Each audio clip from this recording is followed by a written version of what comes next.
दूं कि यही इंडिया गेट पे जहां पर मैं मौजूद हूं, थोड़ी देर में यहां डॉक्टर जुटना शुरू होंगे। यहां पर एक प्रदर्शन है और खास तौर से दिल्ली से पूरे देश तक एक संदेश है। अगर मैं आपसे बात करूं, मैम आयु आप क्या डॉक्टरी की पढ़ाई कर रही हैं? हाँ जी। आप लोग सब यहाँ पर इकट्ठा होने के लिए जो जानकारी दी गई, क्यों आज आप लोग सड़कों पर हैं?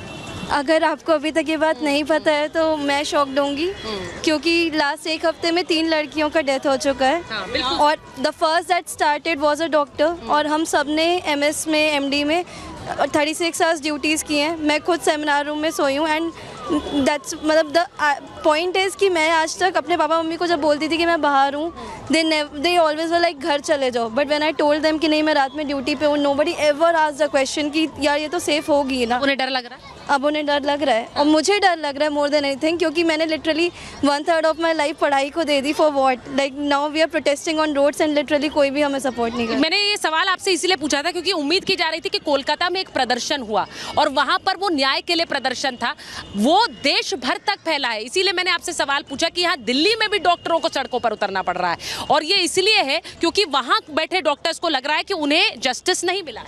हम सब उनके साथ हैं और हम पूरी तरह कोशिश कर रहे हैं कि जिस मीडिया से भी हम अपनी बात पहुंचा सके लोगों पे, हम पहुंचाने की कोशिश कर रहे हैं। मैंने लाइक आखिर पिछली एक हफ्ते में all I could do was कि spread the news to the people कि यार खड़े हो, आज नहीं होगे तो। And it's not even about a doctor, the problem is कि लोगों को लग रहा है कि डॉक्टर के बारे में, बट नहीं है।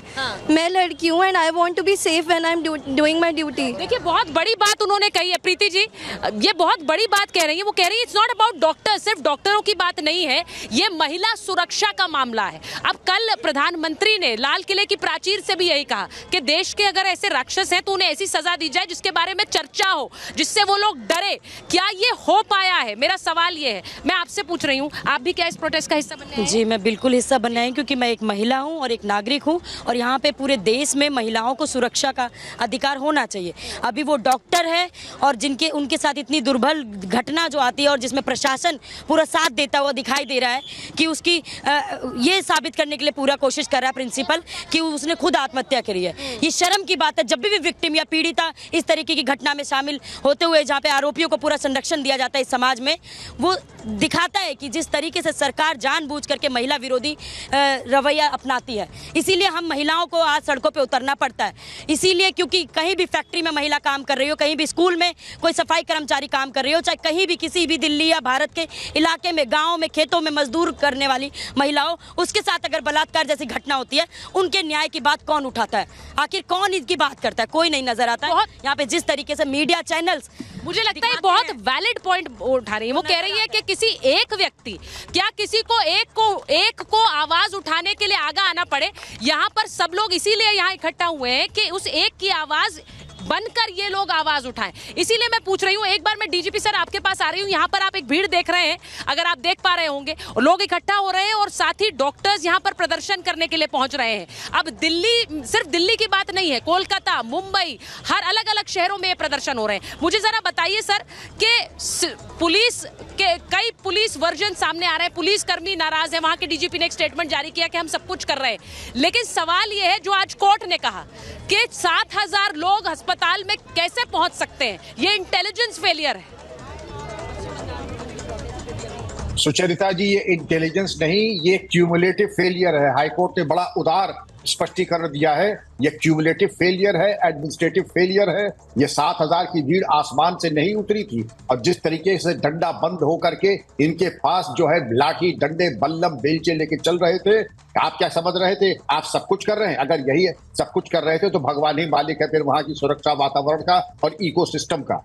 5 आदमी या 10 आदमी इकट्ठा होते हैं तो आपकी इंटेलिजेंस नेटवर्क कैसा होना चाहिए, आपको पता लग जाए कि हो क्या रहा है। 7,000 आदमी इकट्ठा होते हैं, एक राय होकर के मेडिकल कॉलेज पे चढ़ाई करते हैं, तोड़फोड़ करते हैं, और आप कहते हैं आपको कुछ पता नहीं। आपको पहले ही से वहां पे इंतजाम इतना जबरदस्त करना चाहिए था, छावनी भी बदल देना चाहिए था मेडिकल कॉलेज को। आपको मालूम था कि इसकी संभावना है, एविडेंस के साथ तोड़फोड़ की जाएगी। डॉक्टर संदीप घोष वैसे भी संदिग्ध है, उनका कॉन्डक्ट, उनके द्वारा पहले भी तोड़फोड़े कमरे के बगल में की गई थी, आपने उसको भी नहीं रोका। और अब आपने जो आस्तीन का सांप था, जो प्रमुख आरोपी, जो आपका ये संजय रॉय, वो तो आपका वो काउंसलर था जिसको 12,000 तनख्वाह देते थे, पुलिस में अकोमोडेशन मिलता था, आपने दरअसल कुछ किया धरा नहीं। अब जैसे ममता दीदी, डीजीपी सर, मैं सिर्फ एक चीज कहना चाहती हूँ प्लीज, यहाँ पर जो लोग प्रदर्शन के लिए पहुंच रहे हैं, यहाँ पहुंच रहे हैं, उनमें कई संख्या में डॉक्टर्स हैं और बहुत सारे आम लोग भी हैं। मैं आपसे पूछूंगी, यहाँ पर आपने एक महिला को सुना, ये बात महिलाओं की नहीं है, ये बात सिक्योरिटी की है, जिसकी चिंता हर व्यक्ति को होना चाहिए, पुरुष या महिला। जी, मैं खुद ही एक डॉक्टर हूँ, डॉक्टर जसवंत अपोलो में प्रैक्टिस कर रहा हूँ अभी एज ए गायनेकोलॉजिस्ट। ये जो अगर आप गौर करेंगे जो इंसिडेंट हुआ था उसमें ये था कि वो औरत जो थी, वो जो डॉक्टर थे, 36 घंटे की ड्यूटी की है, ठीक है। This is not new, this is like everyday thing. कोई भी रेसिडेंट को आप कोई भी गवर्नमेंट हॉस्पिटल में पूछ लीजिएगा, 36 इज़ टू लेस, 72 आवर्स भी वो लोग कंटिन्यूस ड्यूटी करते हैं। वैसे हालत में करते हैं जहाँ पे कोई फैसिलिटी नहीं रहता है, ना सोने का, ना खाने का, ना किसी का। 72 आवर्स का कंटिन्यूस ड्यूटी करते हैं। एटलीस्ट एक बेसिक एमिनिटीज़ तो प्रोवाइड करनी है, वो नहीं होती है। सेकेंड चीज़, बेसिक सिक्योरिटी जो होती है वो भी नहीं होती है। उस औरत ने, मतलब जो डॉक्टर है जिन्होंने, वो 36 आवर्स की कंटिन्यूस ड्यूटी होने के बाद बस 5 मिनट के रिलैक्स करने के लिए वो बस एक सेमिनार रूम गई थी और उतने में ही एक इंसिडेंट हो गया था। तो ये जंग जो हो रहा है, this is not just for the security of doctors, it is also about security of the entire health. नहीं, ये जो आपने बात कही है, मैं आज दिल्ली से ये आवाज उठा रही हूँ, ये जरूरी नहीं है मैं दिल्ली में होती, मैं कोलकाता में होती, प्रीति जी मैं मुंबई में होती, मैं इंदौर में होती, भोपाल में होती, बात वही होती। आज आवाज इसीलिए उठाई जा रही है। मैं एक तस्वीर जो ममता बनर्जी की दिखा रही हूँ सड़कों पर उतरने की, उन्होंने कल बड़ी कन्वीनियंटली कह दिया ये वाम और राम के लोग।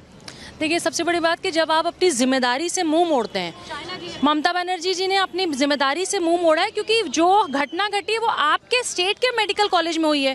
अगर ये चीज़ उत्तर प्रदेश में होती तो हम किससे सवाल पूछते? योगी जी से। दिल्ली में कुछ होता है तो किससे पूछेंगे? केजरीवाल साहब से। तो ऐसा कैसे और किस हिसाब से कि बंगाल में कुछ होगा तो ममता बनर्जी से नहीं पूछेंगे? तो अगर आप सीएम बनने योग्य नहीं और सीएम बनने के बाद महिलाओं डॉक्टरों की जिम्मेदारी नहीं निभा सकती तो आपको तुरंत रिजाइन कर देना चाहिए। और वो जो सारे लोग रोज मोदी जी, योगी जी, केजरीवाल साहब के रेजिग्नेशन मांगते हैं, उनको ममता बनर्जी से भी रेजिग्नेशन मांगना। अच्छा देखिए, ये बड़ी बात कह रही हैं वो विवेक जी, अगर आप मुझे सुन रहे हैं, वो कह रहे हैं कि रोज आए दिन तो हर किसी का इस्तीफा मांगते हैं, तो फिर क्यों नहीं मांग रही? संजय जी आ गए मेरे पास, पहले संजय जी के पास जा रही हूँ। संजय जी, किसके खिलाफ प्रदर्शन कर रही थी ममता बनर्जी सड़क पर उतरकर? अपनी सरकार के खिलाफ? देखिए, आप बात को जो है घुमाने की कोशिश मत कीजिए तो बहुत बढ़िया होता है। आप पहले तो बोलने दीजिएगा, अच्छा से उम्मीद करेंगे। जो घटना घटी है उसको जो मतलब जो पीड़ित है, जो उसको परिवार है, उसको पक्ष के तरफ से ये जो मतलब जो आंदोलन जो है ये चल रहा है। और दीदी ये क्यों कर रहा है, इसका कारण ये है जो मतलब जब मेरे बेटी जो है उसको सही तरफ से जज मिले और जस्टिस मिले, इसके लिए। और सीबीआई इतना केस अभी तक हाथ में लगाया नहीं, तो जस्टिस तो वो खुद ही देंगी। नहीं, सरकार ने जस्टिस नहीं दिया क्या? आज वो सड़क पर उतर गई हैं। संजय जी मेरी बात सुनिए, आज वो अगर सड़क पर उतर गई हैं तो सवाल ये है कि उनकी सरकार ने क्या किया? पहले आपने उसे कहा कि ये एक आत्महत्या थी, फिर जब परिवार ने प्रोटेस्ट किया तो आपने उसे हत्या करार दिया। उसके बाद वहां पर जो एविडेंस रूम है उसको भी उसका टेम्पर किया गया, उपद्रवियों को एक फ्री हैंड दे दिया, हाईकोर्ट ने भी आपको डांटा। तो आप सड़क पर उतर किसके खिलाफ रहे? अपने ही खिलाफ। जानकारी होना चाहिए। 12 घंटे के अंदर में आरोपी को पकड़ा गया, तो कलकत्ता पुलिस पकड़ा था। क्यों? Calcutta police Scotland yard police से कंपेयर होता है। आपको मैं बताते हैं। और दूसरे नंबर बात जो है ना, जो अभी बता रहा, आपको मालूम लास्ट 3 दिन में कितना घटना। कल एक नर्स को लाश मिले है जो उत्तराखंड से ड्यूटी करते आते हो, उसको बलात्कार किया यूपी में और उसको हत्या ही कर दिया। एक 6 साल का बच्ची को बुंडल शहर में एक दलित बच्ची को रेप किया है। और कल का घटना मैं बताता हूँ, उड़ीसा में 2 मरीज इलाज कराने के लिए हॉस्पिटल पहुंचे थे। हाँ, उसको ऊपर बलात्कार हो गया। बलात्कार एक बीमार है, बीमार। ये पॉलिटिकल मैटर नहीं है, ये बीमार है। बीमार को खत्म करने पड़ेंगे और बीमार को अगर खत्म करना है, इसको ना इनकाउंटर करने पड़ेंगे और नहीं तो इनको नहीं सर, नहीं संजय जी, संजय